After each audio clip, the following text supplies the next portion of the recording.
Les Fiscales, l'émission qui fait le tour de l'actualité fiscale. Bonjour à toutes et à tous, bienvenue dans cette nouvelle édition des Fiscales de KPMG, au micro Vincent Berger. Aujourd'hui et comme toujours, j'ai le plaisir d'être accompagné de Marie-Pierre Haut, associée chez KPMG Avocats et directrice de la doctrine fiscale. Bonjour Vincent, bonjour à toutes et à tous. Le programme de cette édition est consacré aux mesures du projet de loi de finances pour 2024 en matière de fiscalité directe et plus particulièrement à celles qui seront significatives pour les activités des entreprises. Présenté le 27 septembre dernier en Conseil des ministres, ce projet de loi est actuellement en discussion devant les députés. Nous allons en détailler les grandes mesures, mais avant cela, Marie-Pierre, où en est-on du parcours législatif ? Cette année encore, ce parcours législatif est semé d'embûches. Le budget 2024 devrait entraîner la mise en jeu de la responsabilité du gouvernement, et ce, à plusieurs reprises. La première partie du projet de loi de finances a d'ailleurs été considérée comme adoptée par l'Assemblée nationale à la suite du recours au fameux article 49.3 de la Constitution. Les discussions se poursuivent en ce moment même avec l'examen de la seconde partie du projet de loi, qui ne comporte pour l'heure pas de mesures fiscales. Le vote solennel en première lecture sur l'intégralité du budget est prévu pour le 21 novembre prochain, bien qu'un recours à l'article 49.3 soit probable avant cette date. Les sénateurs prendront ensuite le relais, puis une commission mixte paritaire composée de députés et de sénateurs se réunira afin d'essayer de trouver un compromis sur le texte, et à défaut, une nouvelle lecture s'engagera. En tout état de cause, le texte final devra être voté avant le 22 décembre 2023. La navette parlementaire suit donc son cours, certes un peu agité. Entrons maintenant dans le détail de ce budget. Marie-Pierre, quelles sont les principales mesures en matière de fiscalité directe qui vont impacter les entreprises ? Au cours des derniers mois, le gouvernement avait déjà dévoilé les mesures les plus marquantes. Et c'est donc sans trop de surprise que nous avons retrouvé 3 dispositions phares dans le texte initial du PLF 2024. Le changement le plus notable pour les entreprises concernera sans doute le report de la suppression de la CVAE. Cette suppression, vous vous en souvenez, avait été actée par la loi de finances pour 2023 et devait être achevée en 2024. Mais pour des raisons budgétaires, le gouvernement a choisi de revenir sur ce calendrier et d'échelonner de façon linéaire sur 4 ans la suppression de la CVAE restante, donc 2024-2027, pour être totalement supprimée en 2027. Cette mesure, sous réserve de son adoption définitive, aurait des conséquences sur le calcul des acomptes de 2024, 2025 et 2026. Profitons-en ici pour signaler qu'en l'état actuel du texte, il ne devrait pas y avoir de modification du taux standard de l'impôt sur les sociétés, qui resterait lui fixé à 25%. L'autre mesure phare, Marie-Pierre, c'est bien sûr la transposition en droit interne de la directive dite Pilier 2. Concrètement, rappelons que ce dispositif vise à instituer un impôt complémentaire à la charge de l'entité mère des grands groupes multinationaux ou nationaux de grande envergure et considérés comme sous-imposés dans une juridiction, y compris en France. Dans les faits, cela viserait les groupes ayant un chiffre d'affaires consolidé d'au moins 750 millions d'euros et dont le taux effectif d'impôt pour les entités de ce groupe localisées dans une même juridiction serait inférieur à 15%. En cas de sous-imposition dans cette juridiction, 2 règles, l'une prioritaire, l'autre subsidiaire, s'appliqueraient pour collecter cet impôt complémentaire, cette top-up tax. La première, la règle prioritaire donc, est celle de la règle d'inclusion du revenu, la RIR. Elle met l'impôt complémentaire à la charge de l'entité mère du groupe. Ainsi, une société mère ultime française acquittera auprès du Trésor français l'impôt complémentaire de ses filiales situées par exemple en Suisse ou à Singapour, s'il s'avère que l'impôt acquitté localement est inférieur à 15%. La seconde règle qui s'applique de manière subsidiaire, c'est celle des bénéfices insuffisamment imposés, la RB2I. C'est une sorte de filet de sécurité qui permet à une juridiction de se voir réattribuer le reliquat d'impôt complémentaire qui n'a pas été prélevé en vertu de la première règle RIR. Par exemple, lorsque cette règle RIR n'est pas mise en œuvre dans le pays de l'entité mère. Dans les faits, en Europe, cette règle ne devrait pas s'appliquer. En effet, comme le permet la directive européenne, un mécanisme purement domestique serait mis en œuvre volontairement par les États membres, et notamment donc par la France, afin de prélever directement au niveau français un impôt complémentaire auprès des entités situées en France qui seraient considérées comme sous-imposées. Le nom de cette règle domestique, c'est la QDMTT, c'est-à-dire en français l'impôt national complémentaire qualifié. Et ce terme qualifié a son importance, nous allons y revenir dans un instant. Pour éclairer nos auditeurs, le taux facial d'IS en France de 25% ne met pas pour autant les entreprises à l'abri d'un impôt complémentaire dans des cas particuliers où des régimes fiscaux de faveur conduiraient à abaisser leur taux effectif d'impôt. Exactement. C'est à quoi il faut s'attendre. D'ailleurs, dans le système Pilier 2, ce prélèvement domestique, il intervient en amont des 2 autres mécanismes dont je viens de vous parler et il permet ainsi de capter et de conserver, en France, des recettes fiscales qui, à défaut, seraient perçues par d'autres juridictions. Règles d'inclusion, règles des bénéfices insuffisamment imposés, impôt complémentaire national qualifié, c'est tout un ensemble de principes propres au pilier 2 qu'il faut apprivoiser, indépendamment des règles existantes en matière d'IS. Tout à fait, l'impôt complémentaire sera totalement autonome de l'impôt sur les sociétés auquel il se superpose et dont il n'est d'ailleurs pas déductible. C'est un impôt à part avec sa propre logique. Alors justement, pour mieux comprendre cette logique, dans les grandes lignes, quels sont les principes qui gouvernent cette nouvelle imposition ?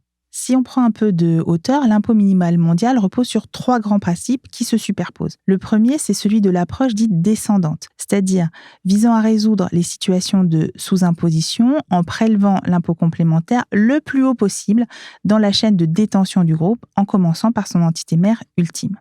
Ensuite, on retrouve l'approche dite juridictionnelle. Le taux effectif d'imposition, celui qui doit être supérieur à 15%, va être déterminé juridiction par juridiction, donc sur une base juridictionnelle. Enfin, dernier principe, c'est celui de la mise en œuvre de concepts dits qualifiés, à l'instar de l'impôt national complémentaire qualifié que je mentionnais tout à l'heure. Afin d'assurer une mise en œuvre uniforme de l'imposition minimum mondiale dans tous les pays qui vont l'adopter, des notions autonomes, dites qualifiées, ont été définies et devront être retenues par tous les pays qui adoptent cette imposition minimale, des notions qui peuvent d'ailleurs s'écarter de celles qui sont applicables en droit interne dans chacun des pays concernés. Ce sont des sujets compliqués, on comprend, et ce rappel n'est pas superflu. Marie-Pierre, à quelle date est-ce que cette imposition minimum mondiale devrait entrer en vigueur ? Normalement en 2 temps. En principe, la règle d'inclusion du revenu ainsi que l'impôt national complémentaire qualifié devraient s'appliquer à compter de l'année 2024. La règle sur les bénéfices insuffisamment imposés serait quant à elle applicable à compter de 2025. Pour autant, les règles pilier 2 vont avoir des incidences sur les annexes des comptes consolidés annuels dès les exercices clos au 31 décembre 2023, quand bien même le premier exercice concerné serait 2024. Puisqu'en effet, de nouvelles informations vont devoir être mentionnées en annexe des comptes annuels 2023, dans l'objectif de permettre aux lecteurs des états financiers de comprendre quelle sera l'exposition du groupe à cette réforme avant son entrée en vigueur, et ce que ce soit en norme IFRS ou en norme comptable française. Par exemple, devraient être notamment mentionnées les juridictions où le groupe est exposé, c'est-à-dire les pays où un impôt complémentaire est attendu, ainsi qu'une estimation de l'impact au moyen d'une fourchette le cas échéant. Si l'on regarde au-delà de la clôture 2023, que devront faire les groupes au titre du pilier 2 à compter du 1er janvier 2024 ? Ils devront procéder par étapes pour déterminer s'ils sont redevables d'un impôt complémentaire. Première étape, déterminer le périmètre, c'est-à-dire identifier les entités constitutives qui, dans chaque juridiction, sont dans le champ d'application des règles. Et ensuite, dans une deuxième étape, il va falloir vérifier si certaines de ces juridictions bénéficient de mesures de sauvegarde, c'est-à-dire sont présumées ne pas donner lieu à une imposition complémentaire. Cette deuxième étape est clé puisqu'elle permettrait de s'affranchir de calculs fastidieux nécessitant une collecte de données très volumineuse.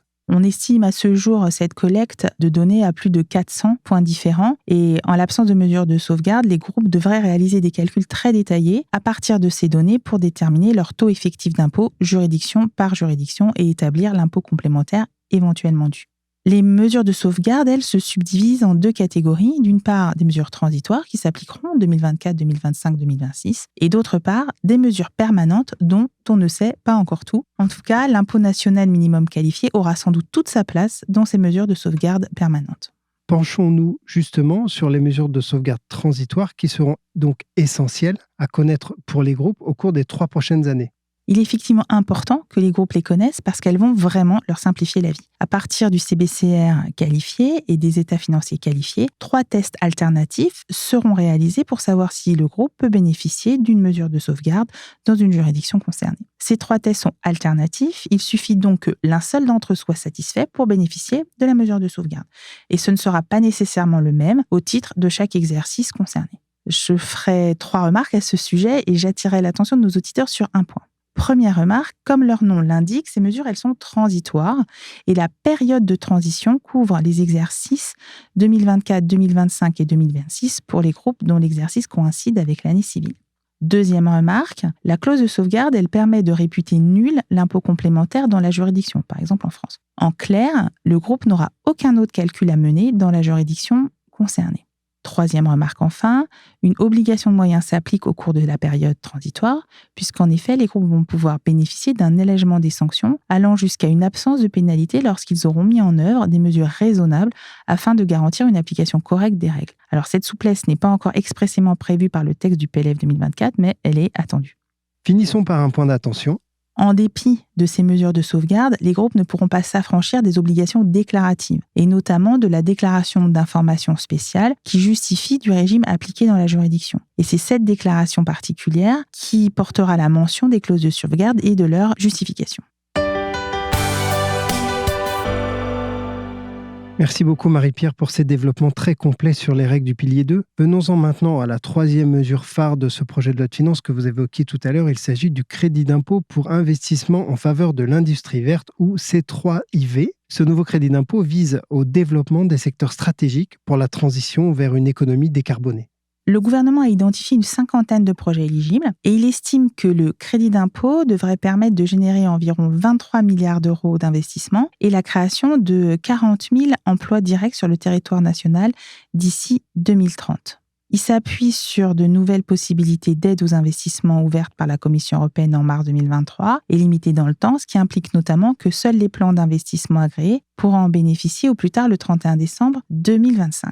Ce crédit d'impôt y serait accordé sur agrément préalable et il serait soumis à certaines conditions relatives au respect par les entreprises de leurs obligations fiscales, sociales et nouvellement environnementales, ainsi qu'à la durée d'exploitation des investissements. Ces conditions limitent également la capacité des entreprises à transférer leur investissement hors de France. La demande d'agrément peut déjà être effectuée, elle peut l'être depuis le 27 septembre 2023 et l'agrément devrait être délivré sous 3 mois. Quels sont les investissements éligibles à ce crédit d'impôt ?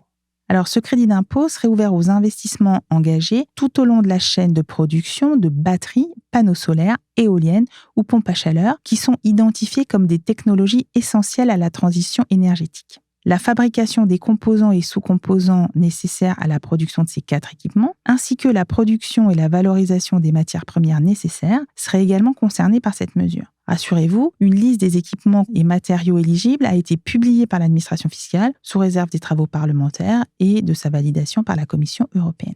L'assiette, venons-en à l'assiette du C3IV, elle serait constituée des dépenses engagées en vue de la production ou de l'acquisition d'actifs corporels et incorporels permettant de produire ces 4 technologies. Le taux du crédit d'impôt, il serait fixé à 20%, mais porté à 25% ou 40% pour les investissements en zone d'aide à finalité régionale ou d'aide à l'investissement des PME, et il serait majoré de 10 points de pourcentage pour les moyennes entreprises et de 20 points pour les petites entreprises, ce qui fait qu'au maximum, dans certains cas, ce taux pourrait être porté à 60%. Le crédit serait plafonné à 150 millions d'euros par entreprise, majoré à 200 ou 350 millions d'euros sous condition. Enfin, il s'imputerait par fraction sur l'impôt sur les bénéfices dû par l'entreprise à raison des dépenses exposées au cours de l'exercice. Et l'excédent constituerait une créance directement restituable. On comprend donc que c'est une mesure pour laquelle les entreprises peuvent d'ores et déjà déposer une demande d'agrément sans attendre le vote définitif de la loi. Marie-Pierre, quelles sont les autres mesures du projet de loi de finances ? Tout d'abord, plusieurs mesures viseraient à renforcer la capacité de l'administration à contrôler les prix de transfert des multinationales. Ainsi, le seuil de déclenchement de l'obligation d'avoir à présenter une documentation de prix de transfert dès le début du contrôle fiscal serait abaissé de 400 millions d'euros à 150 millions d'euros de chiffre d'affaires ou d'actifs bruts du bilan. Par ailleurs, cette documentation, elle deviendrait opposable aux entreprises et il y aurait alors une présomption de transfert indirect de bénéfices pour l'écart constaté entre le résultat déclaré et celui qui aurait dû être déclaré si la documentation avait été respectée. Et enfin, le défaut de réponse ou la réponse partielle à la demande de communication de cette documentation serait sanctionné plus durement par le rehaussement du montant plancher à 50 000 euros contre 10 000 euros actuellement de l'amende qui sanctionne ce défaut. Autre mesure d'intérêt pour nos auditeurs, la taxation du rachat d'actions. En début d'année, on se souvient que le président de la République avait évoqué une contribution exceptionnelle des entreprises procédant à des rachats d'actions. Restait à savoir si cette idée se concrétiserait dans le projet de loi de finances pour 2024. Finalement, c'est sous le prisme du partage de la valeur dans l'entreprise que cette proposition se matérialiserait. Les entreprises qui négocieraient la mise en œuvre d'un dispositif d'intéressement ou de participation seraient également tenues d'ouvrir une négociation sur les modalités du partage de la valeur qui découle d'une augmentation exceptionnelle de leurs bénéfices. Et parmi les critères à prendre en compte pour qualifier le caractère exceptionnel du bénéfice figurerait notamment la survenance d'opérations de rachat d'actions suivies de leur annulation, à moins que ces opérations ne soient précédées d'attribution gratuite d'actions aux salariés. On notera d'autres mesures dans ce budget et notamment la mise en conformité du régime mère-fille avec la jurisprudence de la Cour de justice de l'Union européenne. Le taux de la quote-part de frais et charges réduit à 1% serait applicable à toutes les distributions de dividendes perçues par une société mère, qu'elle soit désormais membre ou non d'une intégration fiscale, dividendes qui lui sont versés par une filiale établie dans un État membre de l'Union européenne ou de l'espace économique européen, qui, si elle avait établi en France, aurait rempli les conditions pour former avec la société mère un groupe intégré depuis plus d'un exercice. Cette mesure, applicable aux exercices clos à compter du 31 décembre 2023, légitime en quelque sorte les réclamations qui ont été déposées pour la période antérieure sur le fondement de la jurisprudence communautaire. Pour finir, Marie-Pierre, signalons une mesure, cette fois-ci en matière d'impôt sur la fortune immobilière. En effet, à compter du 1er janvier 2024, les dettes contractées directement ou indirectement par un organisme ou une société et qui ne seraient pas afférentes à un actif imposable à l'IFI ne seraient plus prises en compte pour la détermination de la valeur vénale des parts ou actions comprises dans l'assiette de cet impôt. Cette édition est à présent terminée. Nous nous retrouverons avec grand plaisir avant les fêtes de fin d'année pour vous décrypter la mouture finale de la loi de finances pour 2024. Et à toutes fins utiles, je vous rappelle que vous pouvez retrouver l'ensemble des alertes et des analyses préparées par KPMG Avocats sur le site internet de KPMG Avocats. À très bientôt. Les Fiscales, une émission de Radio KPMG.